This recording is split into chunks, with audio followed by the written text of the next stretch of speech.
Welcome to the Relationship Rejuvenation Retreat. How to deepen connection, intimacy, and trust in your romantic relationships now. We're your co-hosts. I'm Halcyone. I'm a relationship and intimacy coach, and I am comfortable with whatever pronouns you are comfortable with for me.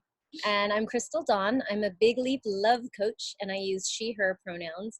We're so excited to bring you Elizabeth Overstreet. Oh my goodness. She went, mind blown. So deep, talking about the just importance of self-love and self-care. I believe she talked about journaling as part of that, and looking at uncomfortable truths. Please, my friends, you will get so much from looking at those uncomfortable truths. So enjoy what Elizabeth has to share in her wonderful wisdom. And we'll see you on the other side. All right. Hi, welcome back. This is Halcyone. I'm here with the Relationship Rejuvenation Retreat, and I'm so excited to be interviewing Elizabeth Overstreet today. Hi, Elizabeth. Hi, Halcyone. It's so nice to be here. Thank you for having me as part of your retreat. I am so excited to hear all the juicy stuff you've got to share with us on how to deepen relationships, intimacy, connection, and communication.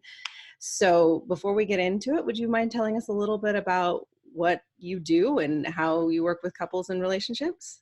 Yeah, so I started in this quite accidentally. I had come out of a long-term relationship, and as a way to get myself through it, as part of my self-healing and catharsis of dealing with the challenge of moving on after being in a long-term relationship, I wrote a book about relationships, and it's called Love You and He Will Too, the Smart Woman's Roadmap for Happy, Healthy, and Relationships. And, selfishly, I wrote it to kind of just get through my own pain, but realized that there were a lot of people who had similar experiences that I had. So I've been dated as a single person. I've been married. I dated as a divorcee and single parent.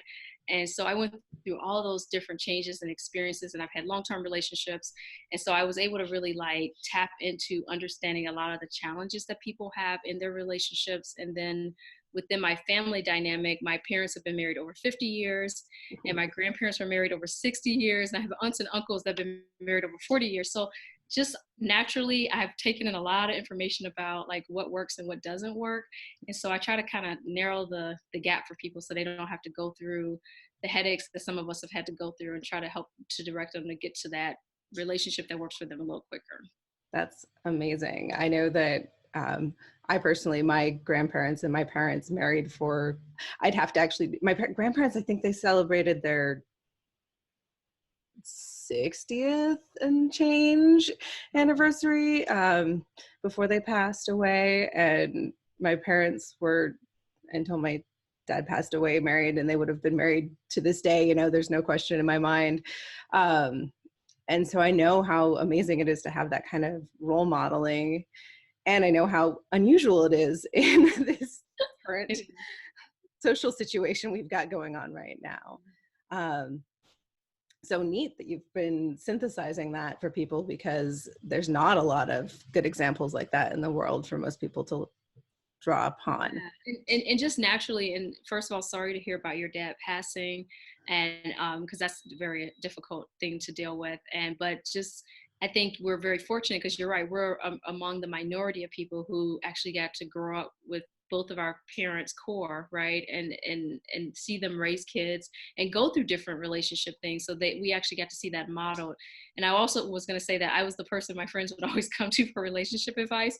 And I was very non-judgmental, but somehow could just see it from both angles and kind of how to connect people. So I've connected a lot of people that have ended up dating, married, and so forth. Also help people through some of their challenges too. So I just really enjoy it. I think there's joy when people can have a good relationship first with themselves, because that's the foundation, but then additionally when they can find someone that they're really compatible with. Awesome. So what's really juicy for you right now in your relationships and client work? So I'm in a great relationship right now that I'm really enjoying, but it's like I said, it's a journey. It's taken me time to get to find that person that's really compatible for me personally. But even more excited, I'm more excited about is I'm working on building some workshops And I actually got to interview Dr. Laura Berman. I don't know if you guys are familiar with her, but she's a sex therapist and a marriage counselor. And she's been doing this for over 20 years. And she's been married over 25 years, I believe. And she used to be on Oprah and do like a lot of shows about relationships. I have an interview coming out with her that I did. I learned so much. Even though I do this, I just always enjoy learning from others too.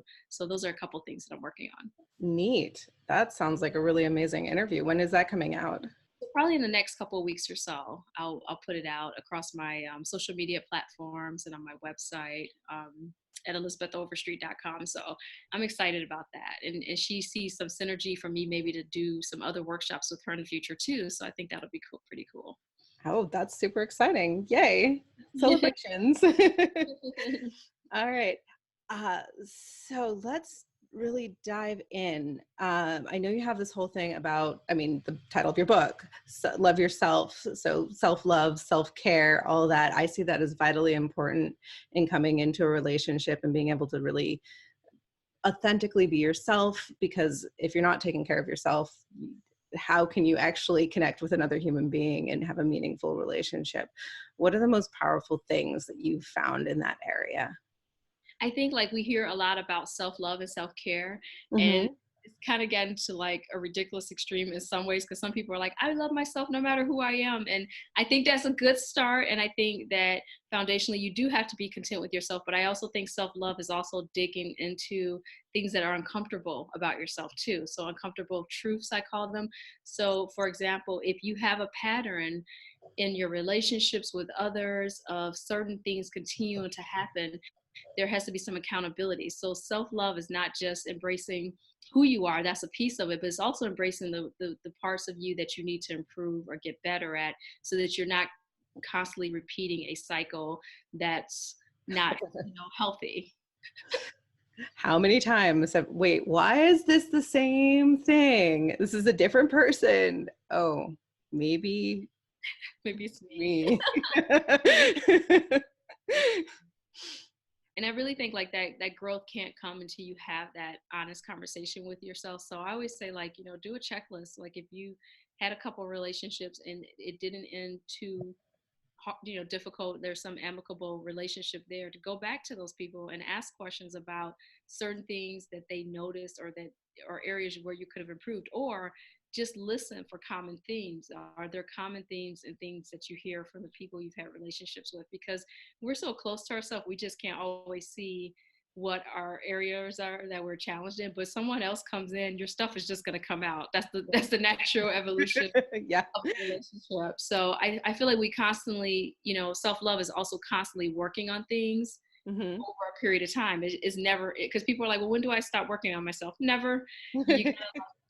It's continuous. It's like it's an evolving. And we saw this with our parents, right? Like they changed probably dramatically from the time they first started the marriage towards the end of the marriage, in the middle parts of the marriage, because different experiences and different exposures to each other, they know there were common things. And it doesn't mean you always resolve through everything, because we know that exists too. There are couples that are happily married where everything isn't roses all the time. There's challenges, and they recognize they're gonna agree to disagree on certain things, or certain things are just a pain point for them. But I think that also the couples that grow and really sustain themselves recognize there's value in what their partner is saying, because they're with them all the time. Right.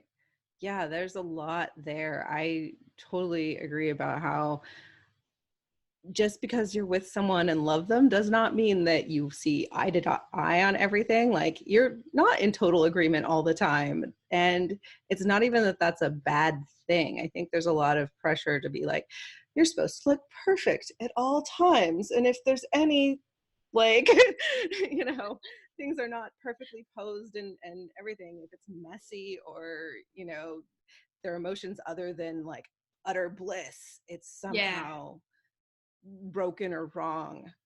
I actually find like a lot of truth in the messiness. And I think about like, we all are drawn to certain people that we admire for different reasons, but it's usually because there's messiness there. Like there's something about them where they're exposing their vulnerability or their fears around something. And that feels authentic to us. And we can smell it when it's not authentic. And we don't like it when it's not authentic. So I think what has happened is like, just social media wise, social media is cool because you can connect with a lot of people in different places. So I like that aspect of it. People you never get to see, you get to kind of get a little piece of their life. But I think it's also created this trap where people feel like if they're not measuring up, or that they're not looking like another couple, or they're not experiencing the same things, that they have FOMO, like fear of missing out, or that they're lacking. And I'm such a big believer that relationship dynamics have to be dynamics that work for the two of you, and what might work for the two of you might be totally different, or the three of you, whatever relationship type you're in, because there are polyamorous relationships too, right? But relationships have to work like for the two people in the relationship. So comparing is just like setting you up for failure, because that just might not be the things that resonate or that are important to you. So you're trying to measure yourself there, and then when you don't measure, you feel let down, and that sets this other pattern. And then the other piece I'll say, and I'll get off my soapbox, is that I love that soapbox. I'll get off my soapbox. You never know what's happening between two people in a relationship. Only the two people in that relationship typically know, and sometimes one of the two people doesn't know everything that's happening with their partner, right?